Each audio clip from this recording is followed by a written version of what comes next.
appallingly, and I think that will be how history remembers it, is that they blew it. They do actually have some evidence, and this evidence has been known about informally for quite some time. Video evidence, which I gather doesn't show quite as much as the police might have wanted, but thanks to the Supreme Court decision on ruling out the video evidence because it was illegally gathered, that decision's been released, and it is pretty interesting. But what's not?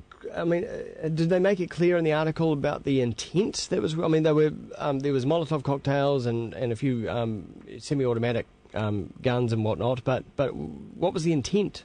Yeah, no, I don't think that's been established yet, and I mean, it seems entirely like to me, as I thought all along, that it was mostly idiocy. But I have to say I'm not wildly impressed with so-called pacifist peace activists like Valerie Morse, who charge around with Molotov cocktails. If she is shown to have done that. That's strange. That doesn't impress me, frankly. Of course, there's outfits like this. I mean, I don't want to compare us to America, but there's crazy units all over America doing this stuff all the time, right? Yeah, there are.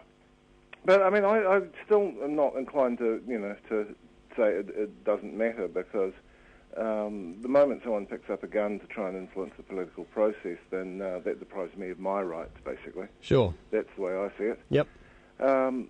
But yeah, so it is interesting, and finally, it'd be nice when this finally does get to court, because it's 4 years now. Yeah.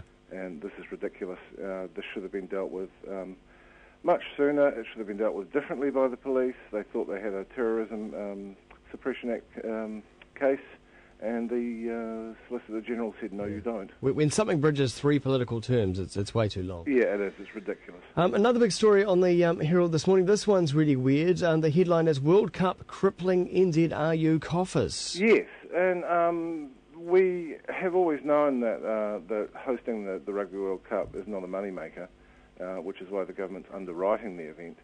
And Steve Chu, the CEO of the New Zealand Rugby Union, has revealed that it will cost the union $13.2 million to have hosted this tournament.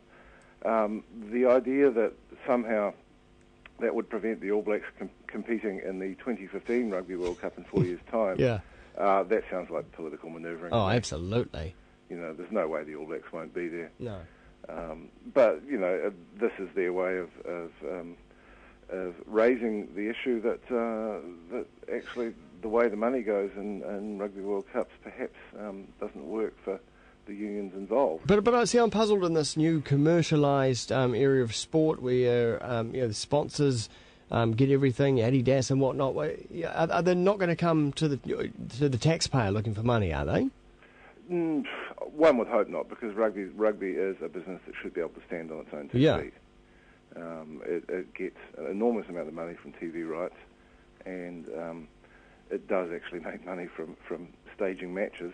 People turn up and pay a lot of money to go to rugby games. So, I haven't got it in front of me exactly how much the rugby union earns every year. So there ought to be a way that this game can stand on its own 2 feet, and it does, of course.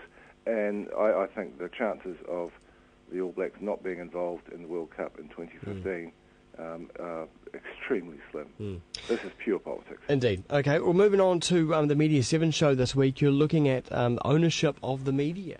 Yeah. There was a really useful report published for most of the last decade by a guy called Bill Rosenberg at Canterbury University, who's now with the Council of Trade Unions, I think. He's their economist. Called News Media Ownership in New Zealand. And it was a really excellent, I mean, you didn't have to share all Rosenberg's politics to find it an incredibly useful document.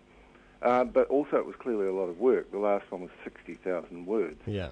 So the last one he did was in 2008, but now the new Centre for Journalism, Media and Democracy at AUT has taken up the gig. And while it's good to see the report back, it is rather a shadow of what Rosenberg used to do. Okay. But it does, basically three major players, APN, Fairfax and MediaWorks, who give you a job, now own more than 80% of New Zealand media. Yeah. And that's actually not that much of a change since 2008. The other big owner is News Limited, who have more than 40% of Sky TV.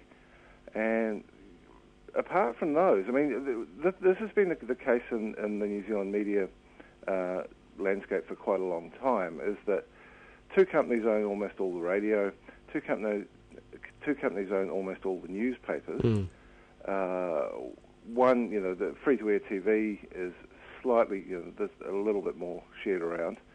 But really, it's only actually magazines where there's any significant presence of independent New Zealand-owned companies. Yeah.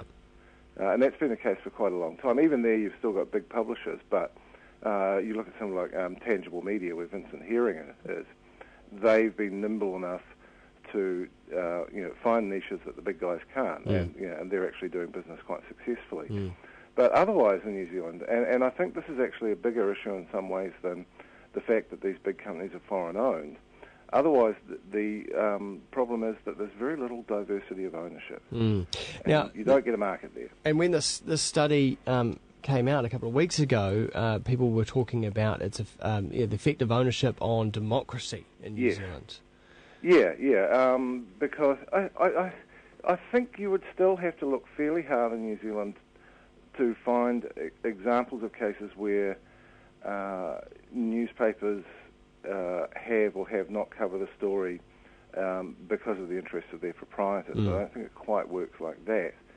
But when you have increasingly all the news gathering centralised, all the sub-editing centralised, you lose voices. You lose the diversity of voices, and I think that's a real issue. But also serious political debate as well? Yeah, serious political debate. I mean, this is why we actually need a public broadcasting sector. It provides a counterweight, and it actually, it provides a useful influence on the media market. And if everyone is simply looking to see which reality TV show rates the best, then you actually lose. You lose that discussion about democracy, which helps us be citizens. Yeah, and so who's the only people? Well, who are the only people that can do something about this? Is it the government? Yeah, and unfortunately, the government is kind of going the opposite way. There was a big, and this isn't mentioned in the report, and I think it's one of the weaknesses. There was a sweeping review of broadcast regulation underway when the current government came in, and within 6 months, Stephen Joyce had killed it. And the great beneficiary of that decision, as it has been of many other decisions by this government, was Sky Television. It seems there is nothing that Sky can do, no level of dominance it can reach that would prompt the government to regulate. I was actually at a meeting on public broadcasting last month where Jonathan Coleman, the Minister of Broadcasting, said flat out, we will not be regulating Sky. And this actually is a problem as we move into the ultra-fast broadband era, is that ideally we would want lots of new entrants coming in and giving us choices in terms of the programming we're going to get over that fibre network. That's not going to happen if Sky is allowed to maintain its lock-on content and also allowed to present the kind of contracts it does. Most of Sky's contracts, and it does it overseas as well, have a first right of refusal clause, which means that if you go into a supply agreement with them, which Telstra Clear had done for supply over cable in Wellington, you must go to Sky in the first instance for anything else you want, and if Sky can supply it, you have to buy it off Sky at Sky's price, which will be pretty much retail. This basically entrenches Sky's dominance because it has a lock on all the content, and this is a real problem. And they have addressed it in Britain by creating a regulated wholesale market, so you can actually unbundle all the stuff that Sky's got, and people actually have some choice about what they do and do and don't get. Right. The chances of that happening here under the present government, I think, are pretty much nil. So Sky could be the default kind of Netflix. Yeah, exactly. Yeah, quite. Basically, because no one else would be. If if any new entrant needed some programming that Sky had, and probably to make yourself viable, you might need to have some sport or something. Then basically it would be locked into buying all its content from Sky at Sky's price on Sky's terms, which would probably be an unattractive bundles. And it's just not a good scenario for choice and competition. You've got that. In a way, that concerns me more than the fact that these big players are all foreign-owned, although I think that that needs watching as well. Yeah, all right. Well, all these issues will be discussed in the media. Yeah, actually, just to finish that, because what we've seen with the two big Australian-owned newspaper chains over the past 10 years is they've actually made quite a lot of money. They're in strife at the moment, but they made a lot of money, and the money that could have been reserved for the bad times to build resources all got remitted back to Australia. It's gone.